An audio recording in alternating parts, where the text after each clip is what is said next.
The Little Paper Boats. One night, when Paul and Mary were fast asleep, someone came knocking at their bedroom window. Tap, went the noise. Tap, tap, tap. Mary woke up first and thought it was the wind blowing a branch against the window. Then she thought it wasn't, because it sounded so exactly like someone knocking. So she woke Paul up. "Doesn't it sound as if someone is outside?" she whispered. "Do you suppose it is a pixie?" "Let's look," said Paul, and he jumped out of bed to see. The moon shone brightly outside, and what do you think he saw, standing on the window sill? Was a tiny creature dressed in silver, and she was tapping with her hand on the pane. Tap, tap, tap. "It is a pixie, or an elf," cried Paul in delight. He opened the window, and the tiny creature climbed in. "Oh, do you forgive my waking you?" she said. "But a dreadful thing has happened." "What?" cried both children. "Well, you know the stream that runs to the bottom of your garden," said the pixie. "We were going to meet the fairy queen on the opposite side tonight, because she is going to hold a meeting there, and we had our pixie ship all ready to take us across. But a big wind blew suddenly and broke the rope that tied our ship to the shore. So now we can't get across because the ship has floated away, and we are so upset." "Oh, what a pity," said Mary. "Can we help you?" "That's what I came to ask you," said the pixie. "Could you lend us a toy boat to sail across in?" "We did have one," said Paul, "but it's broken. Its sail is gone, and it floats all on one side. I'm afraid it wouldn't be a bit of use to you." "Oh dear," said the pixie, looking ready to burst into tears. "Isn't that too bad? We felt quite sure you would have one. Have you anything else that would do?" "No, I'm afraid not," said Paul, trying to think of something. "We have no raft, and not even a little penny rowing boat. I'm sorry." "Well, never mind," said the pixie, climbing out of the window still. "We shall just have to stay on this side of the stream and hope that the queen will not be too cross with us. We have no wings, you see, or we could fly across." Mary suddenly clapped her hands. "I know," she cried. "I know. What about some paper boats, Pixie? Paul and I can make nice paper boats that will float on the water. They don't last very long, but they would take you across the stream all right. I'm sure. Shall we make you some?" "Oh, will you?" said the pixie in delight. "That is kind of you. Thank you so much. That's a good idea of yours, Mary," said Paul.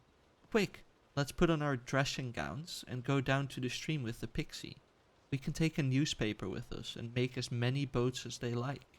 So they put on their dressing gowns, took an old newspaper from the cupboard, and ran downstairs and out into the garden.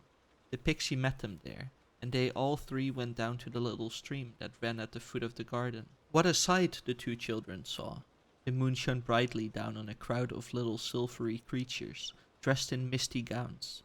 They had tiny pointed faces and a little high voices, like swallows twittering. They were astonished to see the children and ran helter-skelter to hide. But the pixie that came with Paul and Mary called them back. "It's quite safe," she cried. "These children are going to help us. They will make us some boats." "A small boat will take one or two of you," said Paul. "We'll make some of all sizes. And then some of you can go in crowds, and some can go in twos and threes, just as you like." He and Mary began to tear the paper into oblongs, and then very quickly they folded their paper into their shape and that, until at last there came a little paper boat. The pixies watched them in delight. They had never seen such a thing before. Paul and Mary soon put two boats on the water, and two or three pixies clambered in. The boat went rocking up and down on the stream, and the pixie guided it towards the opposite bank. They screamed with delight as it went, and all the pixies left on shore begged Paul and Mary to hurry up and make some more boats for them. Very soon there was a whole fleet of the little paper boats on the stream, and the pixies sprang into them in joy. Across to the opposite shore they sailed, one by one, and landed safely on the opposite side. The last pixie left was the one who had tapped on the bedroom window. Mary made her a dear little boat for herself, and the pixie stepped into it. "Goodbye," she said. "Don't wait here any longer, in case you catch cold. It's been so kind of you to help us. If you find our ship, you may keep it for your own. It's a dear little ship, and we'd like you to have it." The children waved goodbye, then went indoors to bed, talking excitedly of all that had happened. They thought that they were much too excited to go to sleep, but it wasn't long before they were dreaming, their heads cuddled into their pillows. The next day they were quite certain they had dreamt it all, and they were surprised to find that they had both had the same dream. But they really didn't think they could have seen pixies in the night. It didn't seem real in the morning. But what do you think they found later on in the day, when they went for a walk down by their stream? The little ship belonging to the pixies.